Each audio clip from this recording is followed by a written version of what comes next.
Today, I am reviewing the Chupacabra Offroad UTV Side Mirror Kit. If at any time you'd like to explore this product for yourself and grab it at a great price, be sure to check the links below the video. Let's start with the basics, which is the fitment. These mirrors are designed for round tube roll cages ranging from 1 5/8 inches to 2 inches. This is a pretty wide range, and it covers most of the popular machines like the Polaris RZR, various Can-Am Maverick models, the Yamaha YXZ, and the Kawasaki KRX. However, there is a very important distinction to make right out of the gate. These are specifically for round roll cages. If you have a machine with a channel-shaped or profit cage, like a Polaris Ranger, a Can-Am Defender, or a General, these will not work for you. Do not try to force them. It is a common point of frustration for riders who buy parts without double-checking their cage shape, so if you are unsure, definitely take a tape measure to your roll bar before you place the order. eBay. +1. The build itself uses a high-impact ABS housing. When people hear ABS plastic, some immediately think it is cheap, but for an off-road mirror, there is a legitimate case to be made for it. It is lighter than billet aluminum, which means there is less mass hanging off your roll cage to vibrate around when you hit high-frequency chop or washbore roads. The glass itself is tempered and shatter-proof, which is non-negotiable in my book. You do not want shards of glass flying around your cabin if you happen to clip a tree or take a rock to the side of the vehicle. Rad UTV parts. +1. The standout feature here is the Breakaway design. If you have ever been through a narrow canyon or a section of the trail overgrown with branches, you know that your side mirrors are usually the first thing to get snagged. A rigid mirror is going to either snap the mount or, worse, bend your A-pillar. With this kit, the housing is designed to fold in upon impact. This is such a simple, functional addition, and it is honestly the only way to go for a trail-focused machine. You can fold them in for trailering or for those tight squeezes, and then pop them back into position without having to reach for a wrench to reindex them. Regarding the field of view, you are looking at 4 inches by 7.2 inches. That is a substantial mirror surface. Because the glass is convex, it really opens up that blind spot area. One of the biggest complaints with smaller or flatter mirrors is that you are constantly moving your head just to get a glimpse of who is behind you, which takes your eyes off the trail ahead. These mirrors, by virtue of their size and curvature, allow you to keep your head pointed forward while still maintaining a clear awareness of your surroundings. Cage arcs.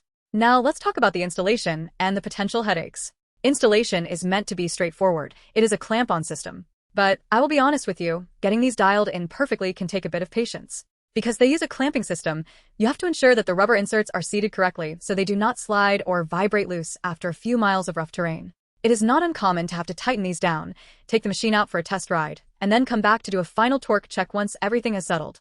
If you install them and just leave them, they might shift on you after a long, bumpy weekend. Take the time to get the tension right from the start. Another thing to keep in mind is the interference with other accessories. If you already have a full windshield, doors, or cab enclosures, you need to be very careful about where you mount these. Depending on your door handles and how your windshield latches, you might find that the mirror housing hits the door or blocks the latch.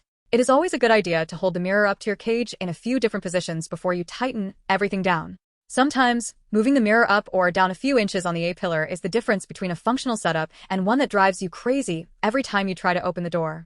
Are there downsides? Sure. Like any mirror that sits on a clamp-on arm, they are not immune to vibration. While the ABS housing is great, the arm itself is still a long lever attached to a vibrating machine. If you are running a high-horsepower rig with a lot of engine vibration, you might notice some jitter in the reflection at high RPMs.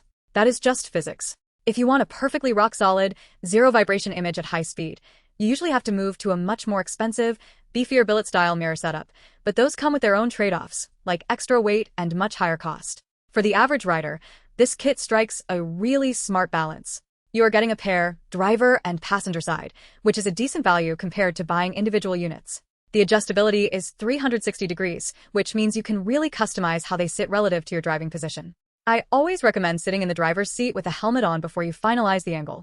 It sounds obvious, but a lot of people set their mirrors while standing next to the machine, and then when they actually get in and get belted into their harness, they realize the mirror is pointing at the dirt or the sky. If you are a casual rider who sticks to fire roads and open trails, these are going to be more than enough. You will appreciate the extra visibility and the peace of mind that comes with a shatter-proof design. If you are a hardcore racer, you might eventually want to upgrade to something even more rugged, but for the vast majority of people, this is a solid, practical accessory that fixes a major safety issue without breaking the bank. The company is based in Arizona, and that actually matters for a couple of reasons. First, they are riding in the same kind of desert conditions that these parts are intended for: high heat, lots of dust, and brutal, rocky terrain.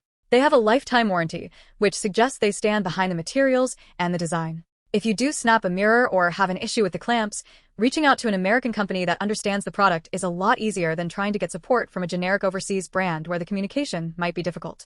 eBay. So, who should pass on these? Like I said, definitely don't buy them if you have a channel-style cage. You'll just end up frustrated. Also, if you are extremely particular about the aesthetic of your machine and you only want high-end, CNC-machined billet aluminum that matches your custom color scheme, you might find the ABS plastic finish a little bit basic. It is a functional, matte black finish that looks clean on most machines, but it isn't going to turn heads as a fashion piece. It is a tool. When you weigh the cost against the utility, it is hard to argue with this kit. It solves the problem of not being able to see behind you, it adds a layer of safety with the breakaway feature, and it is easy to install if you're handy with a hex key. Just remember that it is an off-road accessory.